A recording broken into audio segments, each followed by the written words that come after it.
Things are absolutely insane right now in the real estate market. It's mid-2020 and we have a huge shortage of housing.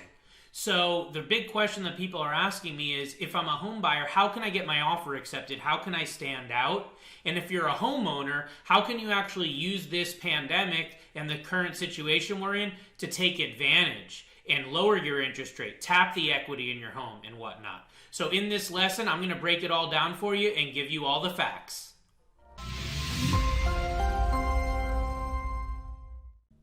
Hi, it's Robert Weinberg, and on this channel we empower people to take control of their future through expert mortgage and financial strategies. In today's lesson, we're going to be talking about the current housing shortage in 2020 and how you can actually capitalize on it as a home buyer and a homeowner.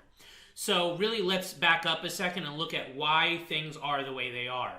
So we started out 2020 and things were humming along well with the economy and whatnot, and then, as you know, we got slapped in the face with the COVID-19 pandemic.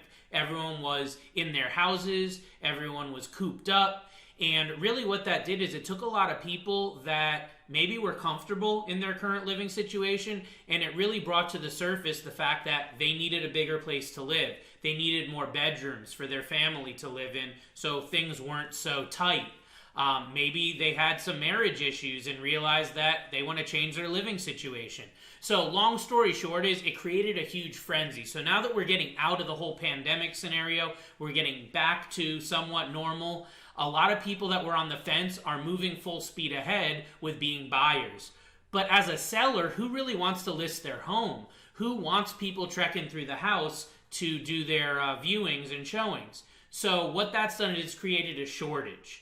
So there's not as many houses for sale as there are buyers, and it's simple economics 101, supply and demand. When there's more buyers than there are properties available, the price is going to go up. So what I've seen, and I have not seen this, especially in the Connecticut area, in over a decade, we're seeing properties that are actually going at list price, and in a lot of cases, they're going over list price. There's bidding wars going on in a lot of areas, and again, that hasn't been seen in a very long time. We've been kind of at a plateau, we've been stagnant for several years, and now things are really accelerating quickly, and I'm seeing multiple properties going for at or above list price on multiple offer scenarios. So how can you take advantage of this? How does this affect you? Well, first of all, let me talk to the homeowners here. If you already own a property, whether it's the house you live in, an investment property, vacation property, or whatnot. Well, first off, if you're someone that's looking to sell in the next 6 to 12 months, I would recommend you do that now, sooner rather than later. This pent-up demand that's there, it only lasts for so long. So you will probably get a better price on your property by selling sooner rather than later. If you're planning on staying put in your house for the next couple years at least, then it might be a great time to look at refinancing. As we've talked about in other videos, the interest rates are at all-time record lows. A lot of 30-year mortgages, you're getting in the low 3s to mid 3s, okay? I've even seen a few scenarios in the high 2s on 30-year mortgages. 15 and 20-year mortgages, you're looking at mid to high 2s to low 3% range. Again, phenomenal, historically low rates. Now's a good time to reevaluate your mortgage if you're going to stay put for at least a couple years. And those rates are based on owner-occupied houses that you live in. Of course, other types of properties like investment property will be a little higher. With that said, if you're looking to liquidate some of the equity in your home that's built up, you're going to be in a great spot right now because these values are getting pushed up. You're going to be able to get more equity out of your house now than you would have 6 months ago. Okay, and I think that that's going to continue to escalate for the next couple months. What we normally see, especially in the Northeast US, is that when it comes down to the winter time, things do start tapering off just because of the weather changing. Not a lot of people want to be out in the snow and in the frigid cold looking at properties. So your time window for this is probably the next 3-4 months, maybe 5 months. But once we get into November, December is when things start settling down. So I would definitely say if you're looking at cash out equity and need to have your house appraised, you're going to be best off doing that over the next couple of months. Your house will likely appraise more than it would in the winter time, especially when we get into early next year. All right, so that's the situation if you're a homeowner. If you're a home buyer, how can you get your offer to stand out? How can you really go to the top of the pile? So first of all, don't lowball. Now is not the time to lowball. It's a seller's market. Lowballing is what you do when it's a buyer's market.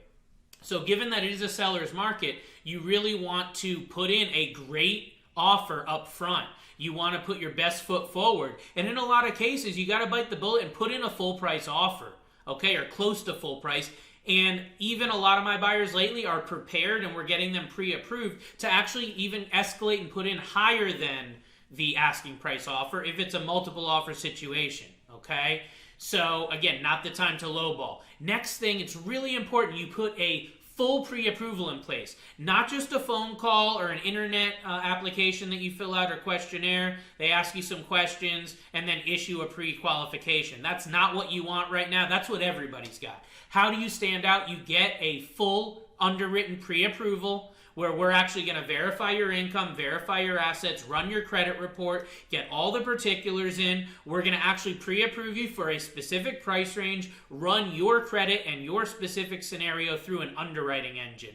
That underwriting engine is going to give us the blessing that you are approved and eligible for the particular loan that you're trying to get. Okay, and if there's a problem, we're going to know that up front and not halfway into the loan process where you have to backpedal and have issues. So very important you get that full pre-approval as quickly as you can. And that's going to make your offer really stand out. If they've got 4 offers and 3 are pre-qualified and you're fully pre-approved with income, assets, and credit, yours goes to the top of the list without a doubt. Now, talking about competitive advantage, you want to work with a trusted mortgage advisor, ideally one that's local, so their reputation is going to stand out. A lot of these listing agents, they see offers all the time. If it's an offer from Quicken Loans, Loan Depot, or one of these online or call center lenders where they're just a chop shop and you're one of 1,000 pre-qualifications they're doing, then unfortunately your offer is probably going to go in the trash or at least go to the bottom of the pile. By having a local trusted lender that's well known, that's got the reputation, they'll know that that pre-approval that they've done for you is worth a lot. It's not just a piece of paper, but it's actually a worthwhile endeavor for them to move forward with your offer over another, okay? So you want to make sure you're working with someone with a track record of excellence. You can either reach out to me if I can be of assistance or get a referral from a local real estate agent that you're working with as well. So I hope that this has given you some insight. If it's your first time here, please go ahead, hit the subscribe button. Also click the bell so you get notified on all of our future content. Of course, as I said, reach out to me if I can be of assistance, and you can also follow me throughout social media for more tips on home buying, refinancing, and your financial needs. Again, hope it helps, and we'll talk to you soon. Take care now.